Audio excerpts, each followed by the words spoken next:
Welcome to the hottest real estate topics on the planet, keeping you up to date with all the creative ways to buy and sell real estate without bank qualifying, so anyone can build real income starting today. Here is another great show with Dealmaker Bill and Pete the Rookie.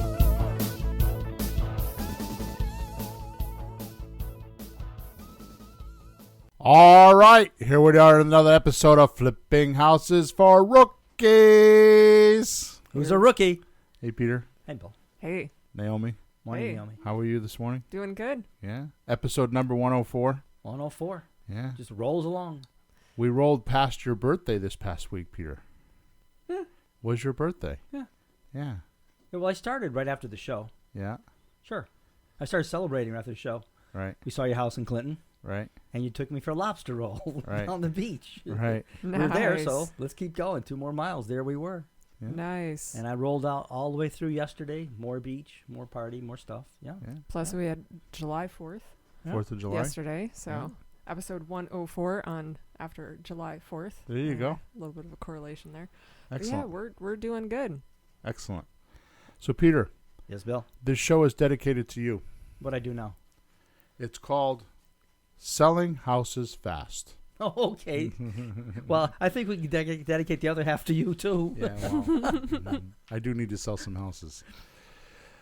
So here we go. Here's a description. It is not a secret that you make all your money when you buy and collect it when you sell.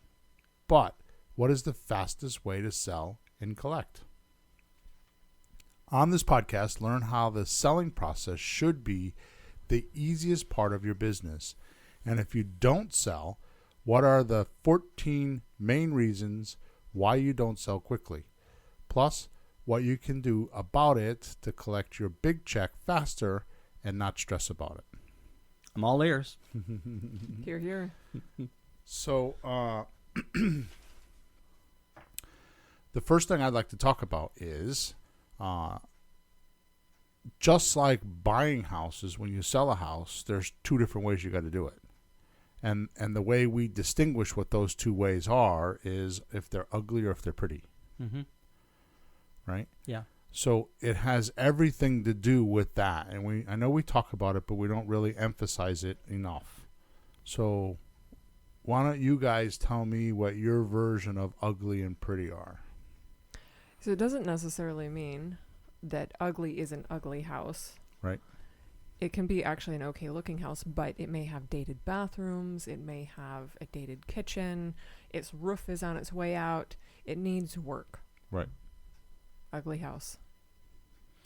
So my version is it's in a condition where you think you need to renovate it to sell. So you borrow money usually for that, and you don't want to hang on to it for a long time. So you have short money, short project, and a quick sale rather than, this house is okay. I can rent it out. I can sell it on terms. I can wait 5 years, 7 years, 10 years to get my money because it's okay. It's livable. It's nice. Somebody will live in it. Right. Mm-hmm. Okay. So I absolutely, positively love Mac computers. Now, I know some of my listeners are going to be like, because they like their PCs. But Mac computers are not cheap. Uh-huh. Agreed? True. Yeah. I mean, the last one we just bought was $20-something $100. Oh. 23, 20, I don't know. Emma will tell me. I have no idea how much it was. Well, as long as it's worth it to you. So it is very worth it to me because we use them exclusively, and they are so much easier to use than a PC in my mind.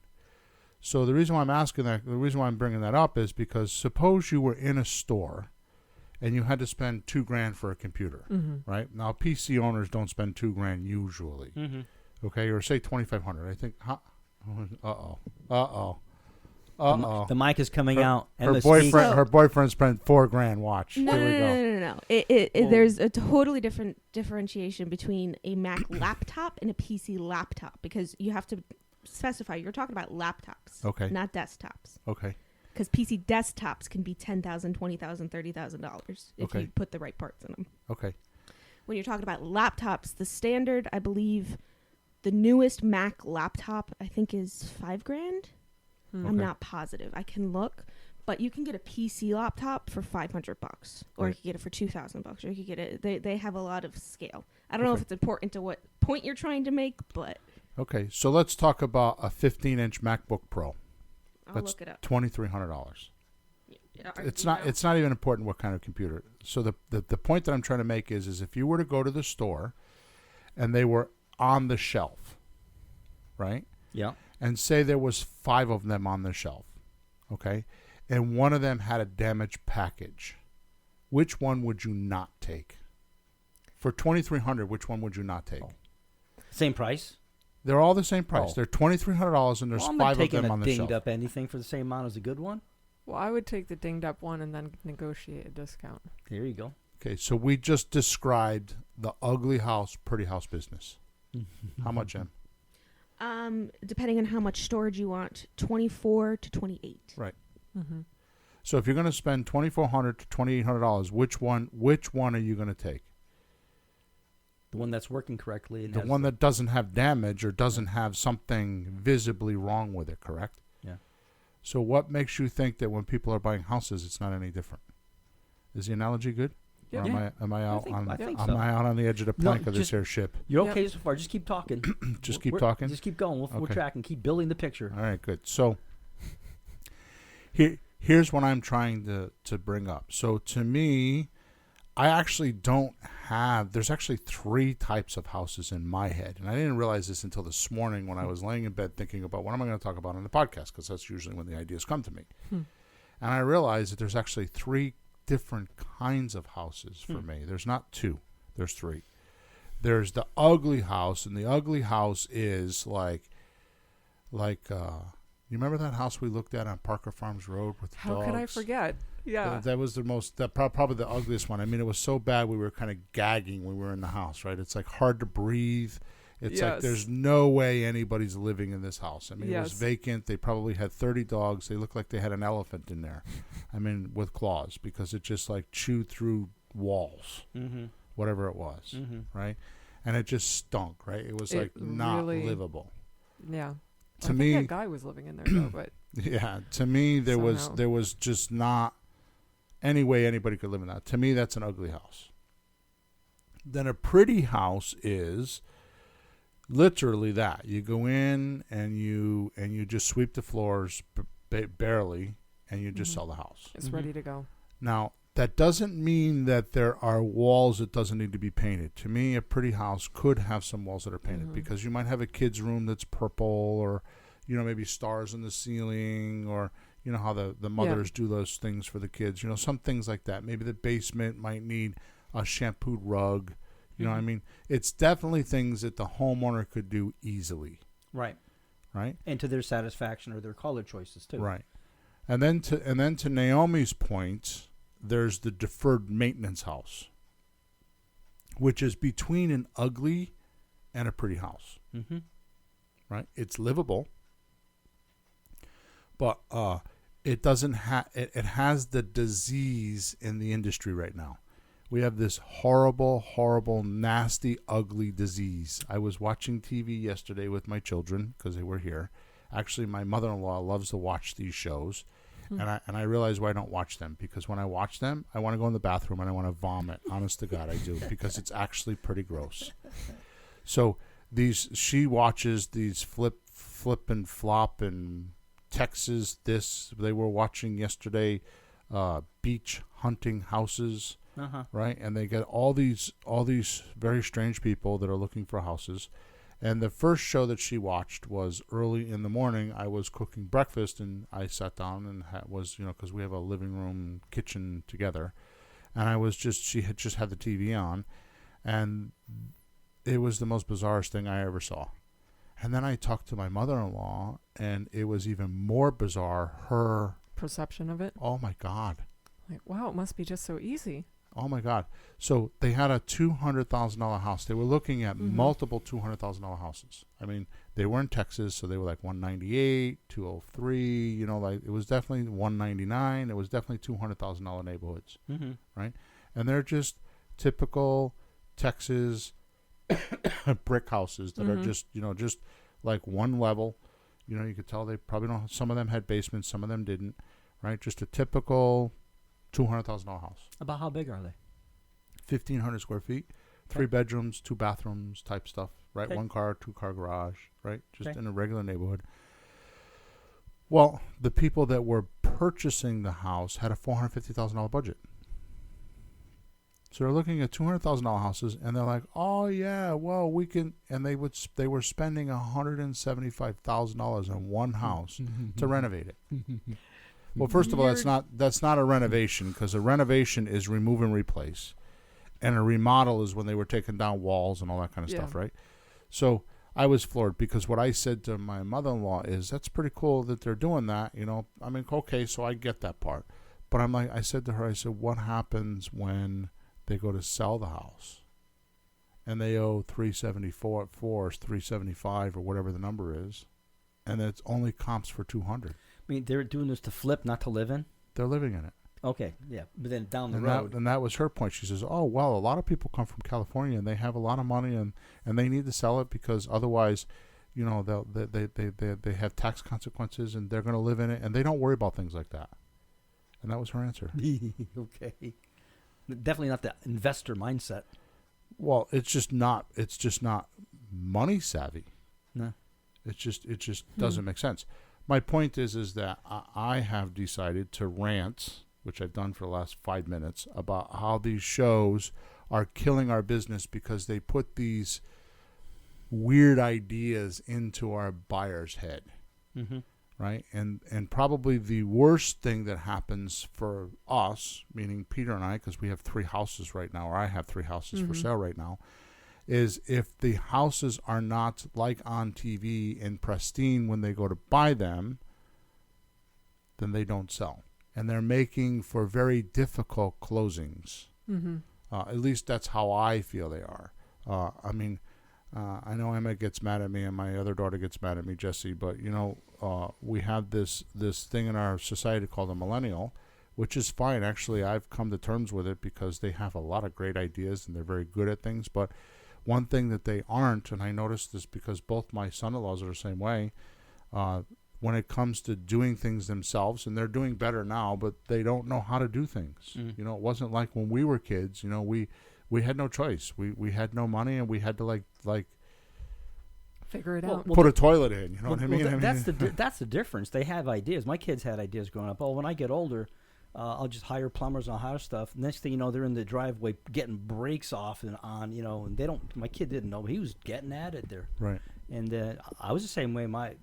Where I come from, my family comes from, the old country. You knew one thing: how to be a carpenter, or a bricklayer, or a shoe shiner. And you couldn't do anything else. You had to hire the other guys. You had no idea how to do anything else. We're different in America. So I had to move from a butter knife or a screwdriver up to where I am now on my own, because that's how I started. We had no clue of anything. I'm trying so you have to learn. Here. I think also a huge difference is we have YouTube. Yeah. So, if we need to install a toilet, we don't have to struggle with it for a month trying to figure it out. We just go on YouTube and there's a video teaching us how to do it. Several videos. Yeah. So it's a little different because we don't have to struggle as much to figure this stuff out. It's kind of given to us via the internet. Right. Mm-hmm. I think it's more about the mindset you're talking about. We are much more instant gratification. We're much more, if we need it, it's right there. Whereas your generation had to work more to figure stuff out just because the internet wasn't around. Exactly.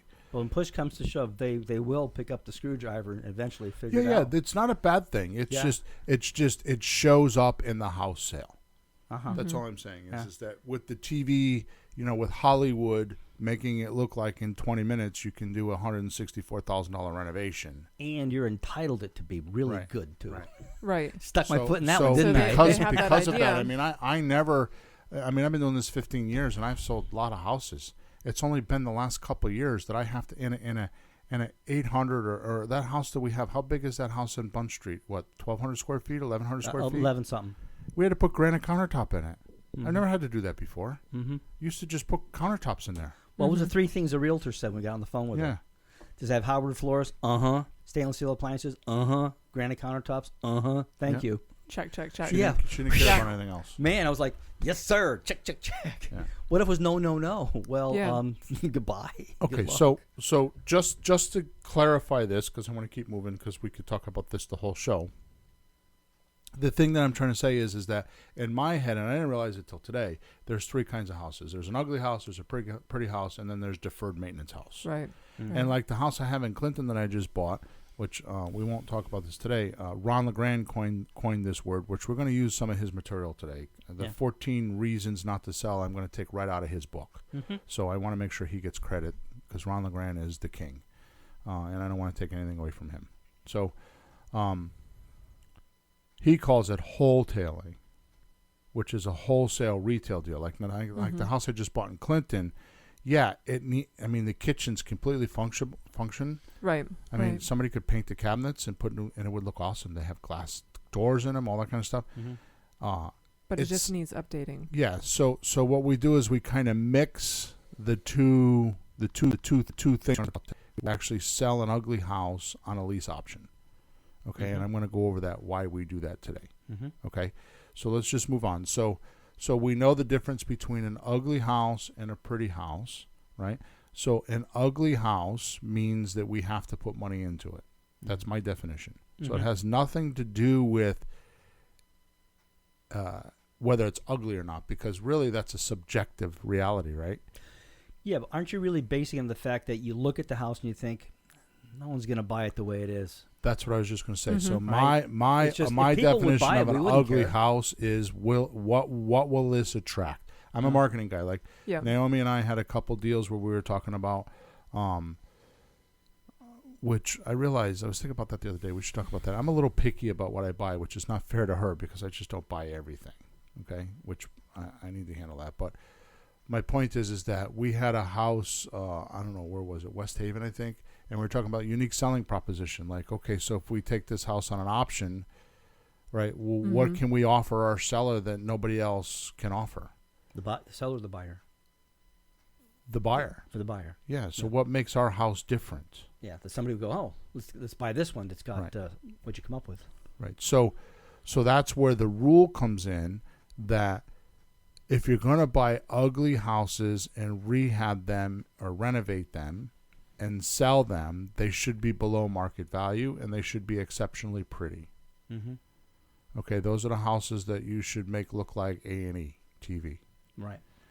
If you're not going to do that and you're going to sell on a rent-to-own or a lease with an option, then that is your unique selling proposition. So on the ugly houses, when you're selling for cash, it should be below market value. On the pretty houses, they can be above market value, right? Because you're offering no bank qualifying or owner financing, and you're giving one of the 81% of the population that can't get financed an opportunity to buy a house. Right. So the unique selling proposition is well, give me a few $1,000s down, give me so much a month, we'll help you get qualified, and within a certain time period, you'll buy the house. Okay? And that's a good deal. People can't buy a house. Here's the interesting thing, Peter. I didn't realize this, honestly, until it was yesterday and today that I've been thinking about what we're going to do today. And again, this is one of those epiphanies for me because I didn't even realize I was doing this. You remember when I made the comment a few months back about when I look at a deal structure, I look at the paperwork I do first? Yeah. Yep. Yeah. This is kind of the same thing. When I look at a house, I look at how am I going to sell it, and then I back it up. So I look at the exit strategy first. Like we were just talking about a deal that I have in Middlebury, right, that I've been kind of dragging my feet on. And it's because, and I have the recording. You should listen to the recording of me doing the presentation, right? I really struggled with this house because the house, it was like a livable house, right? But it needed work. But it was just edgy. And it was like, it was kind of an ugly house. I mean, it didn't have any, it was on a lake, but it was just, they took a small house and ballooned it. So, it looks kind of funky from the street. It doesn't have a paved driveway. It's up on a hill. I mean, there was just a lot of trim missing. It needed rugs. It needed a kitchen, and all that was good, but she thought the house was worth $265,000, and I didn't think so. That's always a rough one. My ARV was wrong. Yeah, when people are like that, they just have this unrealistic viewpoint of what they have. and no one else is going to have that viewpoint. Right. So the interesting thing is that, and for those that think we're kind of dragging their feet about selling, this is how you get to sell quickly, is you make these decisions early on. The decisions you make on the opening call have a lot to do with how you're going to sell the house. I mean, it all builds up to the climax, actually. Like, how are you going to get out of this thing? Sure. Right. So these little things that we teach you on 103 shows so far, on how to negotiate a house and all that kind of stuff, it all builds up to this. Okay. And if you do it correctly, then the houses will sell quickly. Okay. So my point is that when I'm walking through the house, I'm thinking, well, let me divert for one more second, and then we'll definitely go on. We'll just move on. So when I look at marketing, I ask myself, am I, as the marketeer, am I building a bridge from the product to the client? Or am I building a bridge from the client to the product? Wow. How about both? Well, explain me the difference. So when I'm building a bridge from the client to the product, I'm like convincing them. I'm trying to get their attention. Say, hey, look at this. And then I'm trying to keep their attention with all a bunch of fancy, crazy shit. I'm trying to sell the product to them. Trying to sell the product. Convince them they need this somehow. Right. Without knowing what they really need, perhaps. They may not even know it exists. And they may not even know they have the problem. Yeah, I'm saying. They just know they're uncomfortable. Okay. And what's the other way? The other way is when you build the bridge from the client to the product. So this is where you're helping them and walking the experience with them. So you're like walking them through the things they need to do to help solve their problem, which is how we buy houses. Is we build a bridge from the seller to the product of us help. So we walk with them and we experience it with them, and we know exactly what's going to happen next. And we say, when you go up to the stop sign, take a right turn, but as soon as you take a right turn, watch out, there's a pothole there, so make sure you swerve a little bit, right? And Good it's like communication. and it's like they know what to expect, and they trust you, and you end up with a sale, right? So it's the same idea when you're selling. Like, what is the buyer going to think when they're going through the process? Right. So when I'm walking through the house and I'm looking at a house, I'm going through that in my head. And I didn't even realize I'm doing this. I'm going through my head. What are some of the objections, stalls, and resistance that I'm going to have to go through when my buyer walks through this house? What are the things I'm going to have to hear? And that is something that is just pure experience, because in the beginning I was a gun-ho son of a bitch. I mean, I bought everything, and I've got stories of houses that we bought that I should have never bought. I mean, I got to the end and I had 23 houses, and I was in a restaurant with my partner, and he had commercial property. I had 23 houses, and we added up the amount of money that I had, and I forget the exact number, 2.3 million I had, I think, or 2.6 million, and he had 2.3 million in commercial real estate, and he was netting $150,000 a year on his property, and we were netting like $4 or $5 grand on my property. For the year? For the year. No, that's not monthly. Right. No, he was netting $150,000 a year, and I was probably doing about 25 or 30,000 a year, $2 grand a month, $4 grand a month. Wow. Wow, that's a huge difference. And or maybe it was a little bit more. It was like 40, maybe 40,000. But it was a big difference between the 150,000. And the reason why is because I was just buying everything that came along my way, which is another reason why I'm a little bit picky. Now, maybe I'm too picky because I've gotten older and I don't want to work as much and that kind of stuff, right? Right. So in the beginning, you will, if you're not careful with what I'm talking about with the selling process, and I know I'm hammering this to death, I'm belaboring it, but when you walk through the house, it's a process to look at, okay, so what is the buyer going to experience when they walk through the house?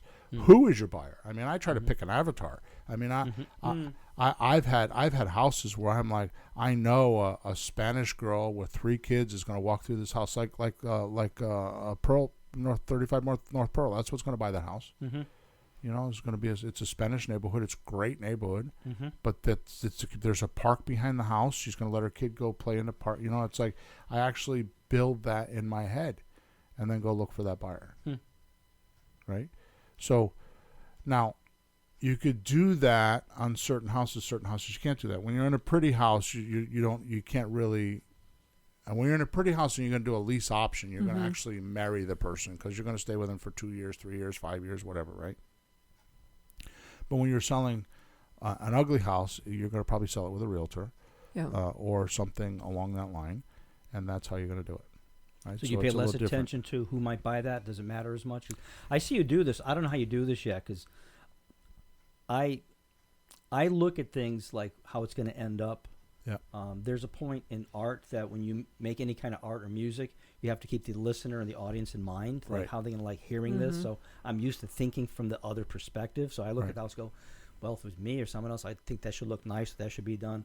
But I don't have like, well, it'll be a couple with 2 kids or however you do that. I don't have that figured out. That's just experience because I've sold so many houses. I know what comes in. Okay. Do you have to do that as much on the cash sales or not? No, that's what my point is. So the unique selling proposition on the cash sale is you're below market value. Yeah. Right. So we're getting a little bit significant here. So the next thing I'd like to talk about is okay. So we know the difference between an ugly house.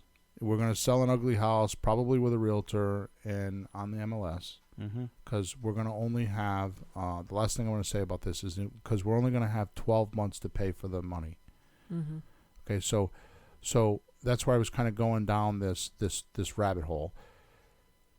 When I look at a house, the way that I'm borrowing the money helps me decide whether it's an ugly house or a pretty house.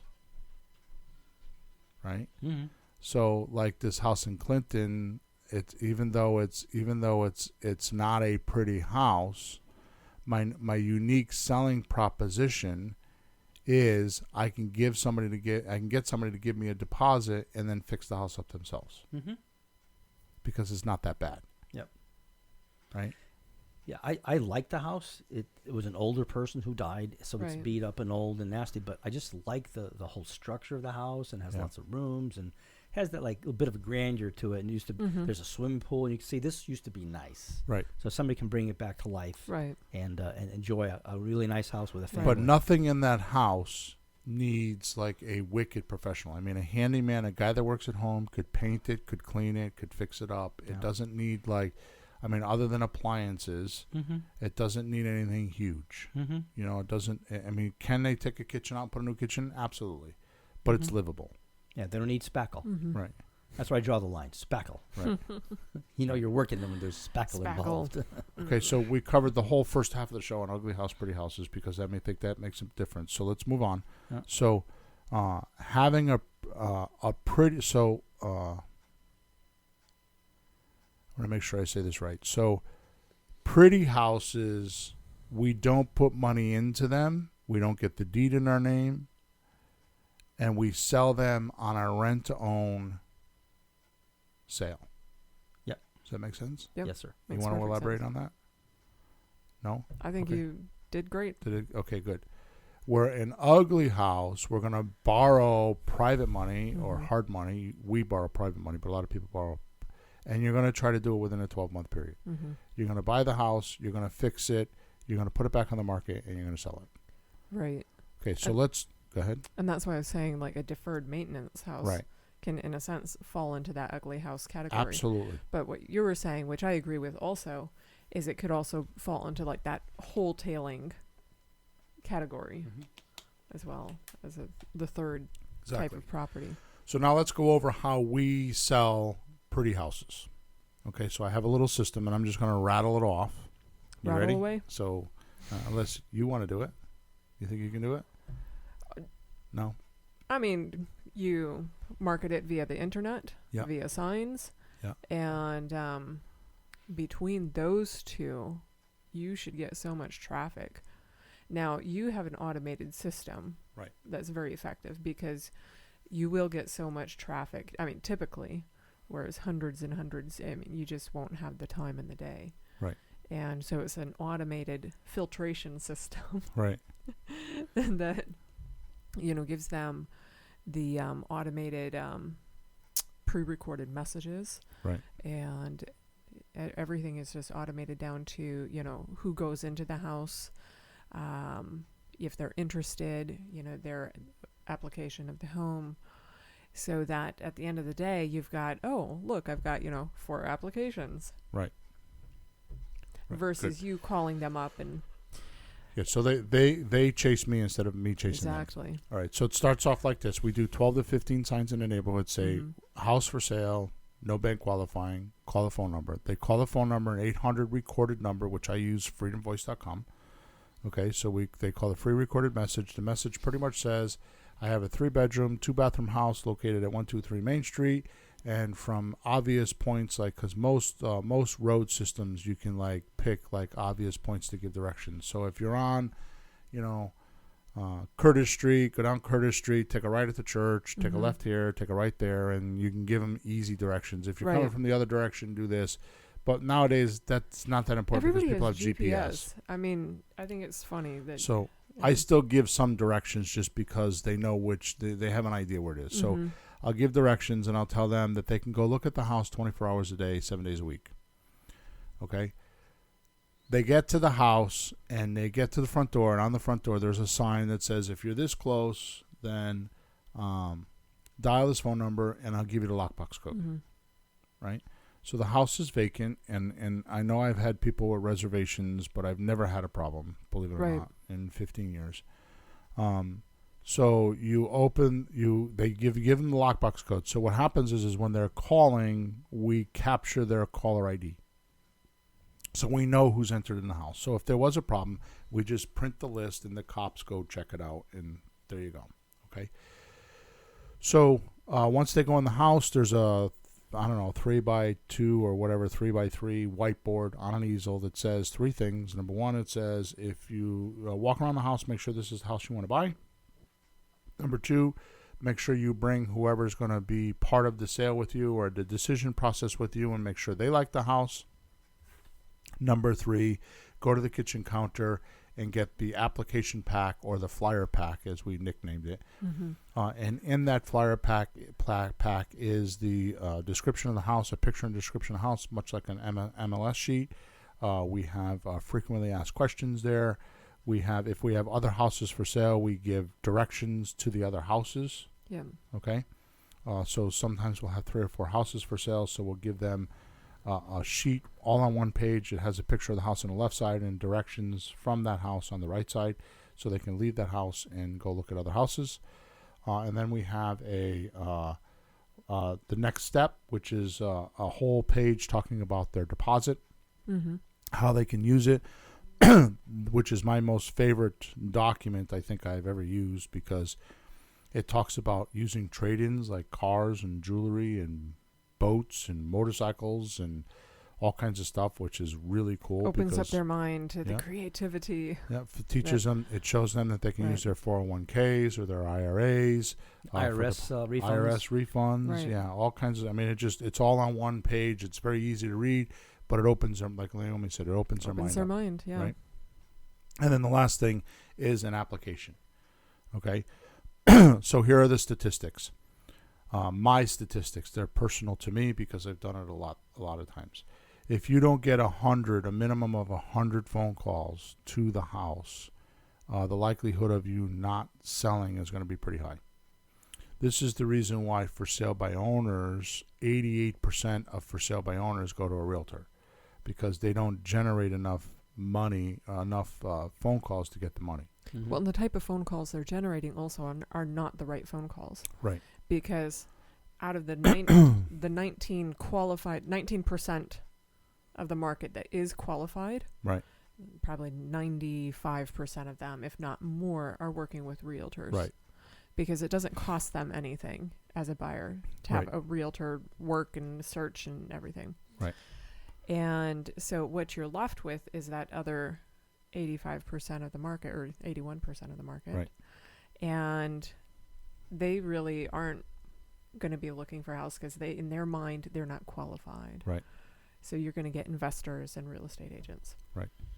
So The important thing here is that we're selling this house. The unique selling proposition is no bank qualifying, exactly, owner which financing. pulls in that 81% of the market, and all of a sudden the giant wakes up. Right. And right. You mean I can buy the house? Exactly. Yeah. I didn't know that. Yeah. So, with that said, we generate, between 100 and 130 or 40 phone calls. And I only do that. Nowadays it's so much simpler than it used to be. Yeah. But we do that with the 12 to 15 signs around the neighborhood that just simply say house for sale, no bank qualifying, and it goes to the free recorded message. And we do a Facebook ad. All I do, and I don't have a big, flipping house. It's not flipping houses. It's, we sell houses fast in Connecticut or something like that. Sell a house fast. Yeah. It has I think it's got like 30 people on the page that visit or like the page. But what I do is I put an ad on the page and then I boost it. And I do it from that page. Mm-hmm. And what it does is it sends people to our regular website. It sends traffic to the website. Right. And we'll get 100 phone calls. Okay. Or 125 phone calls. Out of that, 20 to 30 people will walk through the house. Out of that, we'll end up having between 2 and 6 applications. Okay. And that takes 2, 3 weeks, 4 weeks. It depends. The ads that we generate will generate that amount of traffic in 4 or 5 days on Facebook. Mm-hmm. Okay, so Facebook is huge. There's other ways to do it, but Craigslist is another great way to do it. Zillow, yeah. Okay, mm-hmm. So that's like the system, if you would, for a lack of words. Okay, so just before we move on, because I want to go over the 14 reasons why a house doesn't sell, and that's how we're going to end off. But before we move on, the thing that I wanted to clarify here is, and make it very, very clear, is if you have a person that is willing to let you make payments until you can get them paid off, like we talk about all the time, either a slot deal, a lease option, a subject to, any one of those deals, right? If they're willing to let you make payments to pay the further expenses until you can get paid off, until they can get paid off, this is the way you sell a house. Mm-hmm. That's called owner financing. Mm-hmm. Because your buyer is the one paying for the. So when you say, can you buy a house without a loan? Everybody thinks that Carlton Sheets has this scam, and Robert, all these guys, I forgot his name. Robert Allen came up with all these scammed ideas that, because I hear that all the time. Oh, that's a scam because it used to be on late night TV. It is not. It is not a scam for the simple reason that when I say you can buy a house without a loan, it just simply means instead of going to the bank and paying for it within 30 days, you're going to go find your buyer and you're going to do this with him. You're going to mm-hmm. go just the way we're talking about how you find a buyer. Mm-hmm. You're going to do these things we're talking about. And you're going to get a bunch of people to call at the house, and you're going to have them go look at it, and then somebody will have a deposit and be able to make the monthly payment, and you'll sell the house. So the truth of the matter is if you wanted to hustle, and I say this because I'm not doing this myself, and I kind of go in and out of it. When I need money, I do it. When I don't need money, you know what I mean? It's kind of like that's how I do it. ATM machine. Yeah, it is. It really comes down to how many for sale by owners you're calling to find these deals. Once you find them, and I said in the beginning of the show that this is the easiest part. On this podcast, learn how selling houses should be the easiest part of your business because you can automate it. Mm-hmm. And you can get a lot of traffic there, and you can get people to look at the house, and it doesn't matter if it's ugly or pretty or anything because the financing is going to trump all of that. Yeah, they can't buy the house any other way. Right. So you're doing them a service. So as long as you're not asking $265,000 for a house that's worth, that needs work, you'll be all right. You know what I mean? So that's all my point is. Mm-hmm. Okay, so you could do multiple of these a month. If the hard part is, which is why we spend so much time on it, is actually finding them. Because in the beginning, if you're new, you're going to have to make a lot of phone calls to find the low-hanging fruit. Somebody that's going to allow you to do this. If you want to get some of my training or other people's training, right, then you're going to have to work at it, and you can make less phone calls because you'll start getting better at negotiating and sales tactics and all that kind of stuff, and you'll make less phone calls, right, which is kind of where I'm at. I don't need to make a lot of phone calls to find a house because I can just get on the phone and just talk to somebody, and then next thing you know, we're in a deal. Right. Where somebody that doesn't have that talent, which is totally fine because, there's a lot of people that do or don't have my talent. I'm not anybody special. I just put my time in. That's all I did. Right.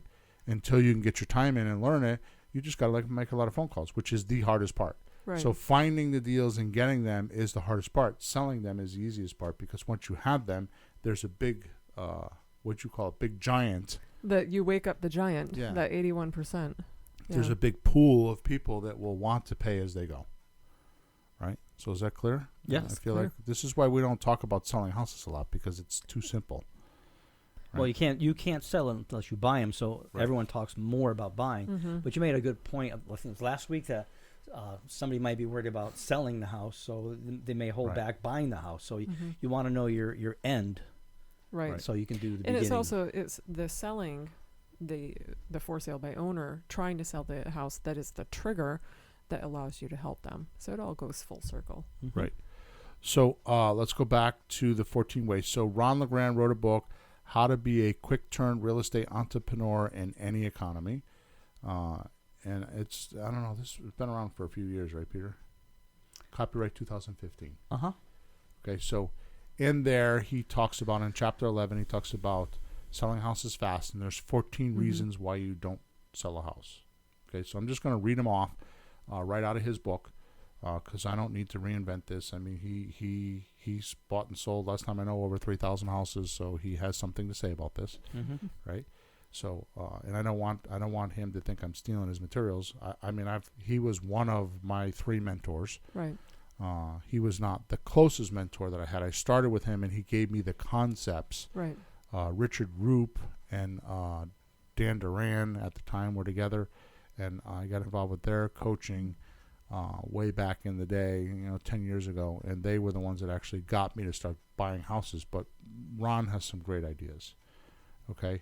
And ironically enough, it's kind of weird what happened to me because I kind of drifted away from Ron for a while, and then I kind of went through my coaching, and then I just stopped doing everything. I just started doing it on my own, and then I started figuring things out, and it took me years to figure things out, which is why I can speak the way I speak, because had I stuck with Ron, he says them in his lessons, in his early lessons. You go to his seminars, and he tells you right up front, he's just blunt.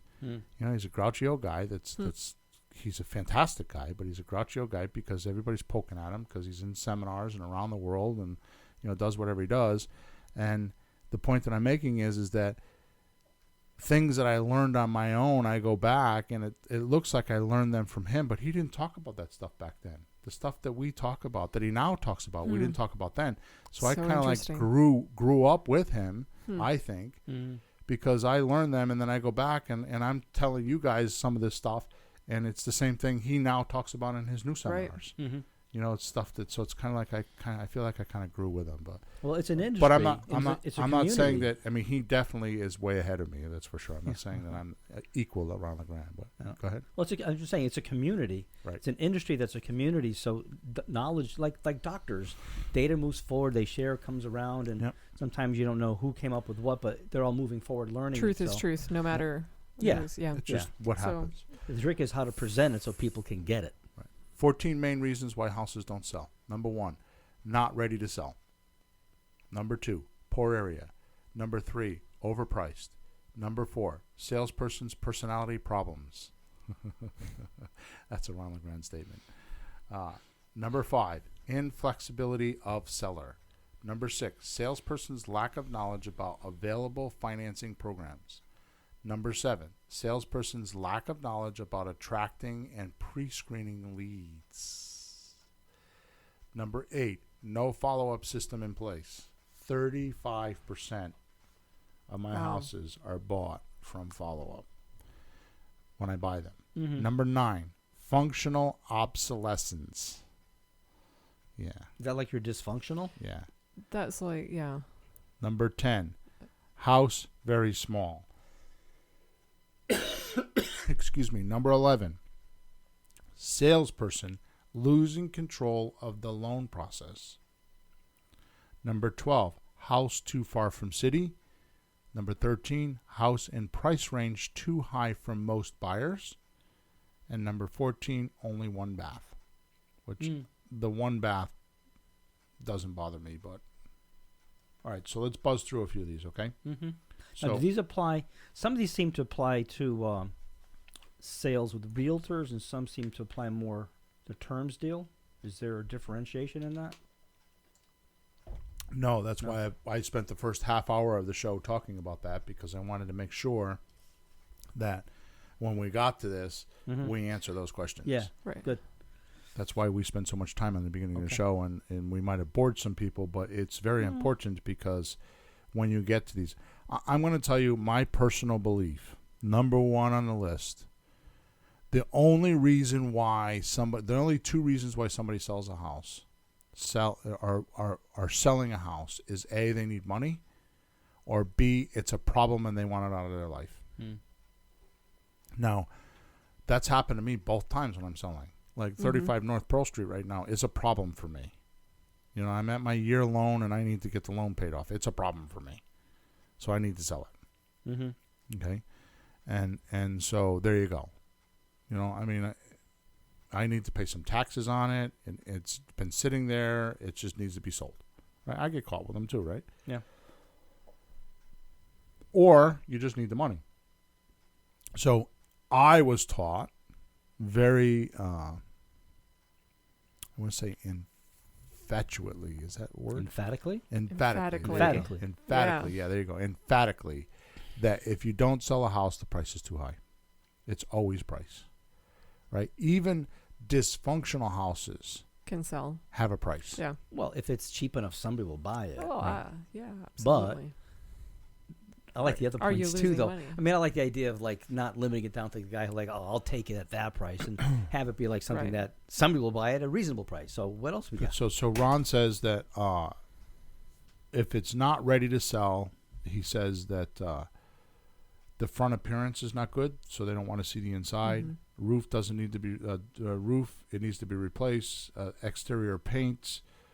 These are all aesthetic things. Yeah. Yeah. So he says.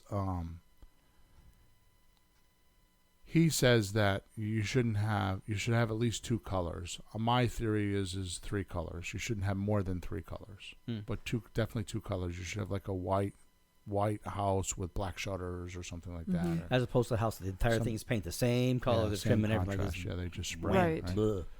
So interior paints should be two colors. Interior trim should be different colors than the walls. The carpet shouldn't be old and lifeless, right? Central heat and air conditioning has to work, and the kitchen doesn't. He doesn't so much go into like it looks ugly, but it has plenty of cabinet space and enough to get by, right? So, I know there's been kitchens like the one we did in Bunch Street. You really worked at making sure that it was functionable, right? So the cabinets arrived at the other house Tuesday. Oh, right. Nice. A room full. Oh, boy. So the other thing you have to make sure of is that it's appraised That are correctly. Correct. Yeah. You got to make sure the appraisal's done. Let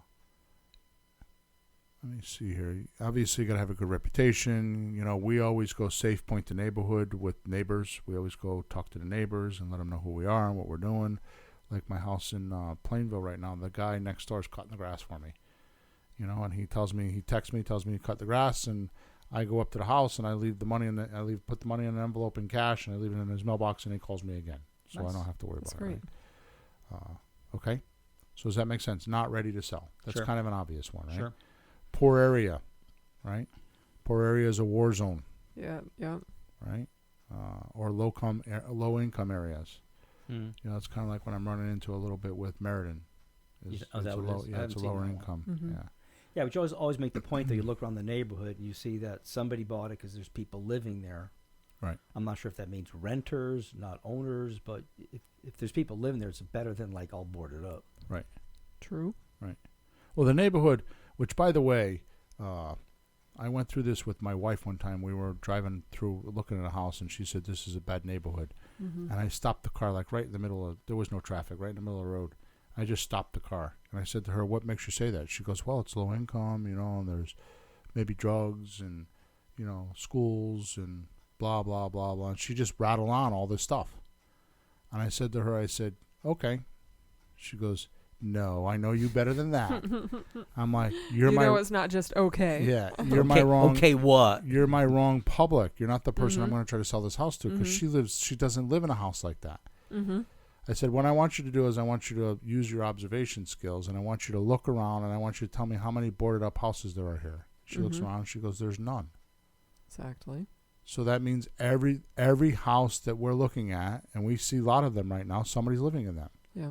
So that means somebody will buy a house, or somebody will rent a house, or somebody will live in that house, right? I'll never forget. I learned that lesson early on, and I know that we've done this because when I was learning how to renovate houses, which I already had a pretty good knowledge because I was an electrician when I first started, so I was in the construction business. But it's like, how do you know whether you should put windows in the house? Like how do you know, should I change the windows? Most people will be like, well, the house will sell better. And that's their opinions. They think that the house will sell better because they would buy it if they're looking through their perspective. It's the wrong way to do it. You have to look at the buyers in the area. What are the other houses like? That's right. So what I do is I stand on the front step and I look to the left and I look to the right and I take a survey of how many houses have vinyl windows. Yep. If all of them have vinyl windows, then guess what? Siding is the same way. Should I side the house? Yeah. I don't know. Survey the neighborhood. How many houses in the neighborhood have siding? I mean, I have houses that I bought that have asbestos shingles on it, but the whole neighborhood's that way, so I don't do it.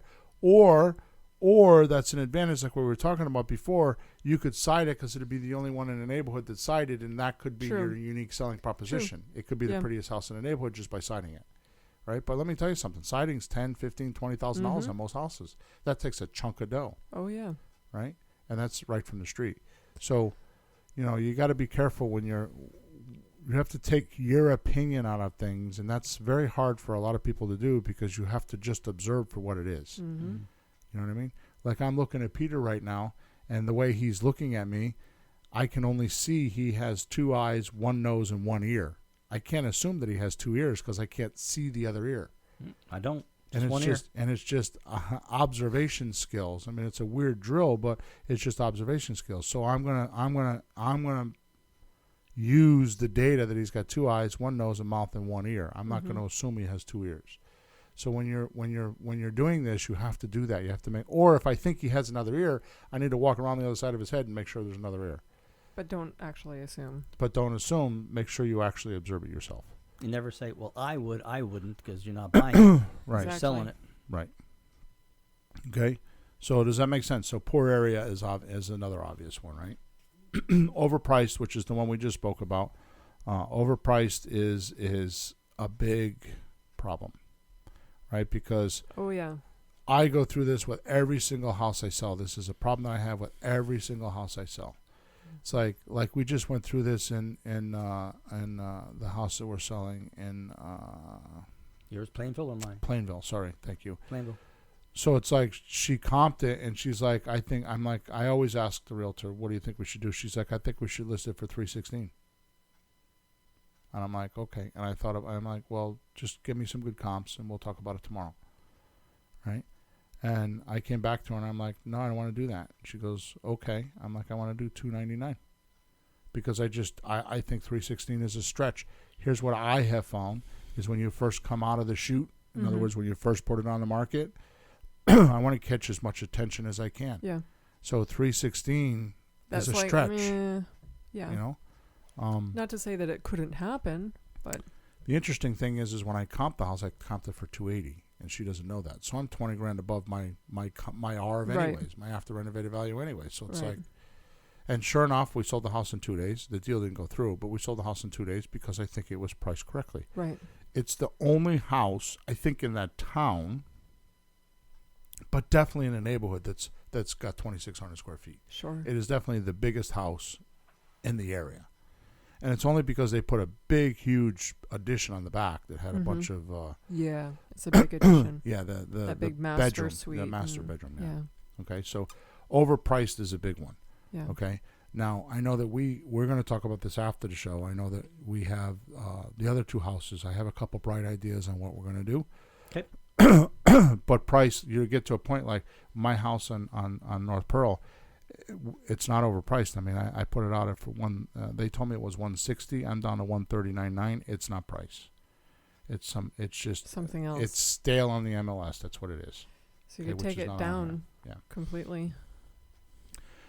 Salesperson's personality problems. Oh my God, this is at the end of the show, but I can tell you. Go ahead, Naomi. You do it because I'll go on for like another freaking 2 hours. Go ahead. I'll make it nice and succinct. There you go. Well, who is the salesman? Or salesperson? Yeah, is it us, like in the house, buying and selling, or are you talking about what is the definition of a salesperson? Somebody who sells. But I'm just trying to get. Okay, so there you go. Right. Depending on which way you do it. So the way we have it is pretty automated. Yeah. So in the when you're dealing with a real estate agent, and whether they're where do you start? Yeah. Well, but just in the communications of even showing the house, and it can only be from this small window of time to that small window of time, and can you my buyer is coming in from some heavy traffic, can you just maybe give a little bit of leeway? Oh no, absolutely not.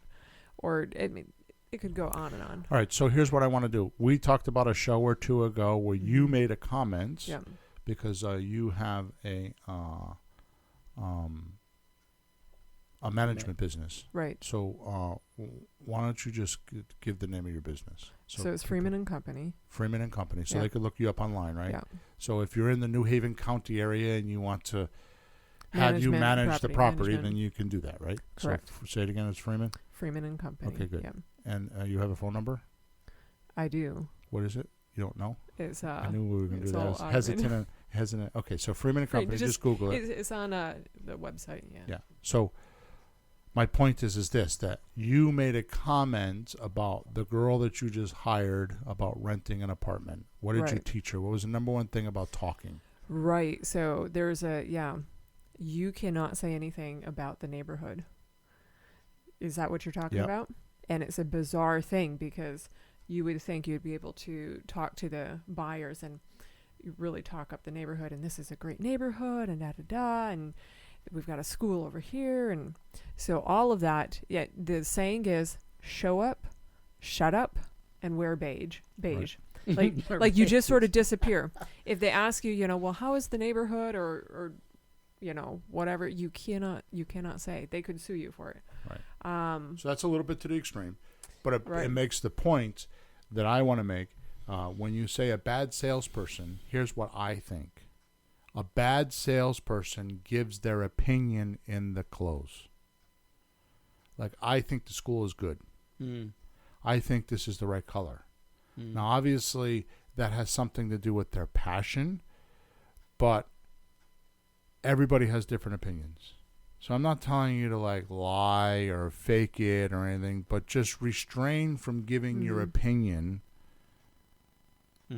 Well, in the seminars recently, I talk a lot about you're safest in the other person's world. Exactly. Get into the other person's world. So ask a lot of questions. Right. You can respond to a question with another question. Exactly. They won't notice you're not answering them, and you'll find out what they're really looking for, and just exactly. You have to somehow. I disagree with that. You could do that occasionally, but if you don't answer somebody's question, that's trouble. I mean, like a seller says, how much are you willing to offer me? Well, how much are you going to take? It's just... No, I mean, just questions about neighborhoods and things. Yeah. So what do you like to see in a neighborhood? And you could ask, what do you like to see in a neighborhood? I like to see parks. Oh, there's a park over there. Right. Yeah. I mean, just to find out. There's nothing wrong with that. I just want to make sure. I don't mean avoiding people. Right. Yeah. You don't avoid the question. You don't have to worry about it, but technically, as a real estate agent, they can't even say, there's a park over there. Right. So you can't even say there's a park over there. You can't say there's a park there? I mean, well, a park is okay because it's not associated with her thing disability, religion. Yeah. There's a whole list of So she's things. saying the house is a walk away from the lake. You could walk to the lake. Right, and but now you what can't- happens you can't is necessarily say discrimination walk. because somebody that can't walk will feel discriminated Exactly. against. Can you say there's a park half a mile away? Right. I mean, a park is okay because it's not on the discriminated, like religion or disability or race or color or sex or anything like that. But so the safest thing is just to tell people, do your own research. So salesperson's personality problems, to me, all that means is they've injected their opinion. They think they're right. Mm-hmm. They think their opinion counts above everybody else's. Mm-hmm. They're kind of like a no bestie type of a person that they think that they've got it figured out and they're gonna show you how to live. Okay, so that's what that means to me. Yeah. Okay. Yeah. Inflexibility of a seller. That goes without telling. I mean, we deal with those all the time. All the time. What does that mean? They're not flexible. They're not flexible. Yeah. So we have a different word for that. It's called a suspect. So in other words, don't be a suspect yourself when you're selling a house. Okay. So salesman lack of knowledge about available finance programs. Forget about the financing programs. Just the salesman's lack of knowledge. That's the biggest thing that I run into is they just don't know. A, they don't know salesman technology. B, like we were just talking about before, it's the most confounding thing, and I could again talk about this for probably a whole show by itself. I could turn this into a one-day seminar probably. Why people feel like they have to be smart is beyond me. So it's like you have a question, the seller has a question, like for example when we're buying houses, right? The seller will say, how does that work? How does that work? Mm-hmm. And then the salesperson or the person who's trying to buy the house will make something up if they don't have an answer. Instead of just saying, I don't know, let me go find out. Let me find out. Yeah. You get so much more credibility by saying, I don't know. How does a lease option work? And if you're new, you'll be like, I don't know. Beats me. Or they'll make some weird thing up that's not correct, but it's the way they understood it. But in this particular case, Ron is talking about knowledge of all finance programs, like FHA mortgages, CHFA mortgages, all those different type of government mortgages. If you don't have any knowledge of that stuff, you aren't going to be able to put your buyer into the right program. Right. But who would be doing that? The person selling the house. But is that the person selling the house or the realtor? That would be more of the realtor when you're So dealing with the buyer and the So right why are you program. confused with this? Because that's the third time you've asked this question. Yeah, So because it's two different types of sales, which you covered earlier. No. So who's selling the house? well, that's why I asked before. Is it the deals we have with realtors? So pick a deal. Just pick a deal. Well, if it's a realtor, we don't even talk. Pick to a the house. person. Pick a house. One of our houses? Pick a house. Well, the Bund Street. Okay, so who's selling that house? The realtor. Okay, good. So it's them. Okay, good. So So- now my house in Clinton I'm going to sell Right. on a lease option. Who's selling that house? You'll be selling that one. Okay, so it says the seller. Yeah. Does it matter whether it's a realtor or if it's me? No, I'm just trying to get. That's what I'm saying. The realtor would be doing that. Wouldn't be us. In the other situation, when you have, I guess it's just a question I have. Then when you have somebody that needs to get qualified for the mortgage, you might turn them over to one of those agencies that help them get qualified. Right. How far do they go? Because I don't know. I haven't been into those kind of deals that much at the end. Do they help with this part, or do we help with that part of the mortgage once they get them qualified? Right. So if you have somebody, you're a realtor and you're standing in a house, and a person says that they you're selling them a $130,000 house, okay, and the person says I've got $2,000 for a down payment. What's the realtor going to say? I don't know. See, it's exactly what he's talking about. Yeah. Salesperson lack of knowledge about available financing programs. What I'm going to say is, if you have $2,000, you're not going to be able to buy the house because the best mortgage I can put you into is a FHA mortgage. And you need at least 3% down, and 3% on a $130,000 house is at least $4,000. So if you don't have $4,000, we can't write the contract up. Right. But the realtor would do that, unless it's one of our terms deals. I guess I still have the question. This is just a completely different question if they haven't been through this. When you have somebody helping one of the buyers who can't get qualified and they need a year or two to get straightened out so they can get a mortgage, whether it's Lexington Law or one of those companies, how far do they go in the process? Do they help them get the mortgage too? Help. I have no idea what he just said. The people who are not qualified, that they start the lease. So now process. you're going over. You're doing a different scenario. So now we're going to do a lease option. Yeah, and in terms deals, when people need to get help to get the mortgage after a year so or what two. we're going to do is we're going to get them. What we are going to do is get their. If it's a credit situation, we're going to get them to do their credit repair. Right. And then once they get the credit repair, once we know their score is up, we'll then have the mortgage broker call them and say their credit's up, get a hold of them. All right, so it's two different pieces of the puzzle. Yeah. Yes. That's what I didn't know, if that credit agency goes to the second step or not. So it says salesman lack of knowledge about available financing. You just manifested those exact things. Sure. Because I'm way up here on the what I've been learning, and I haven't been working as much. I've done a little bit at the not end as much. of the. I haven't gone to that part of it. But do you see how it could affect the sale? Oh, sure. If I were there, I'd be like, okay, next thing to learn, quick. Right. Right. That's not my problem right now. I got problems in this piece. In the first portion, yeah. Yep, I get it. Good. So the one that people worry about the most is a salesperson's lack of knowledge about attracting and pre-screening leads. Yeah. And that's what my little system does. Yeah. Which, by the way, if anybody's trying to figure out what to do, if you go to flippinghousesforrookies.com, the How to Buy a House Without a Loan course has all of this in it. It has how to not only buy the houses, but I show you how to sell them. All my paperwork's in there. I show you the exact ads I use. I show you how to attract the leads. The system I just told you about, it's all there. And it's step by step. And you could literally spend, less than a couple of hours on those 4 or 5 videos. Or 4 or 5 modules, or whatever they are. I think there's 3 modules, right? Less than a couple of hours, one evening, and know how to sell houses.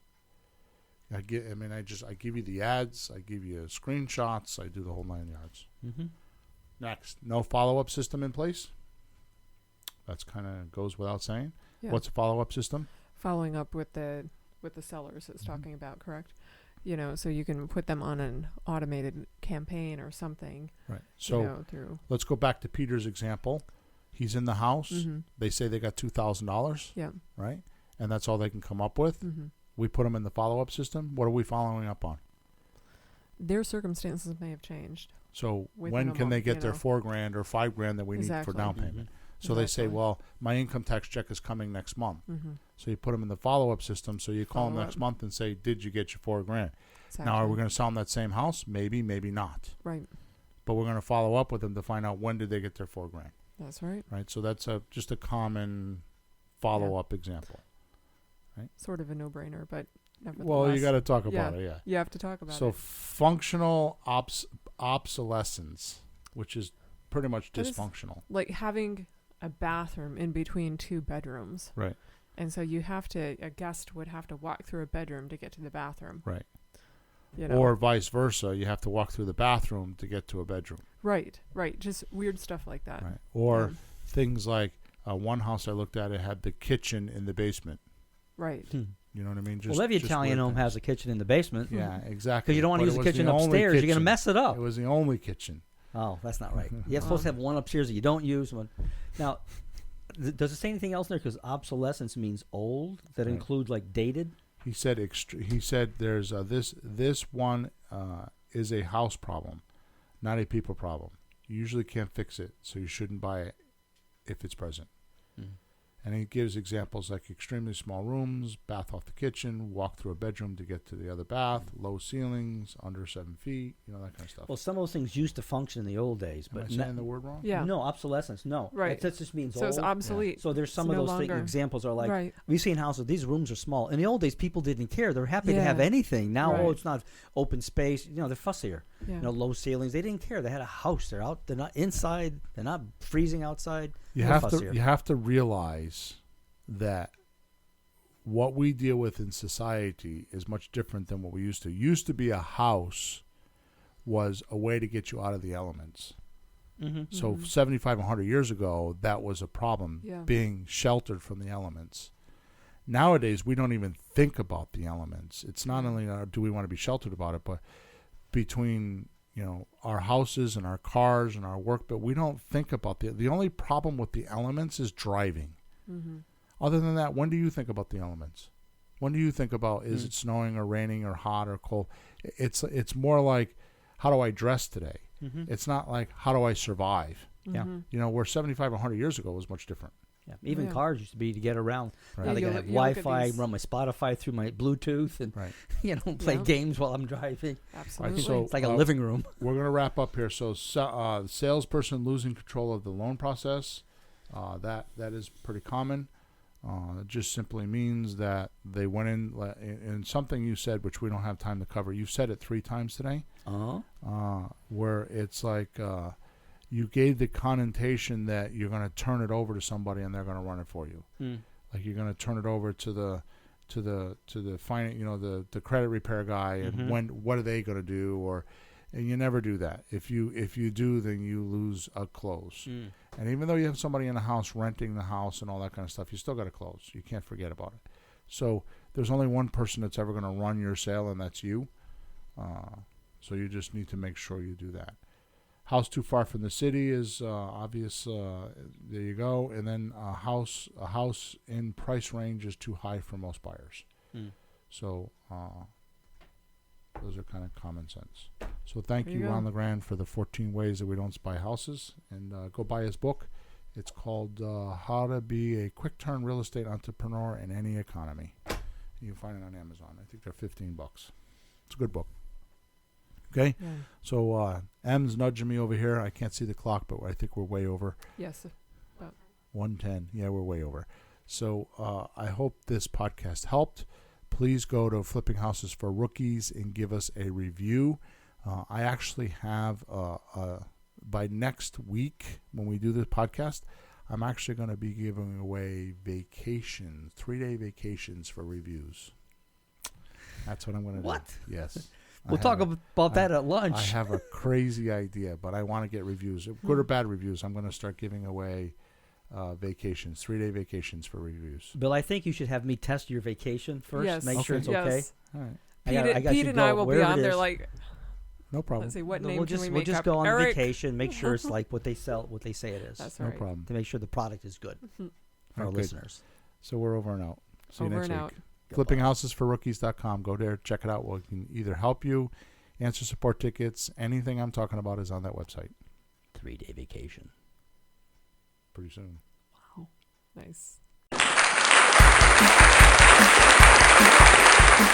Thanks for tuning in to the hottest real estate topics on the planet with Bill and Pete. If you want to continue learning how to buy and sell real estate without money or credit, head over to flippinghouses.club for some cutting-edge real estate wealth tools. Or contact us at info@flippinghouses.club.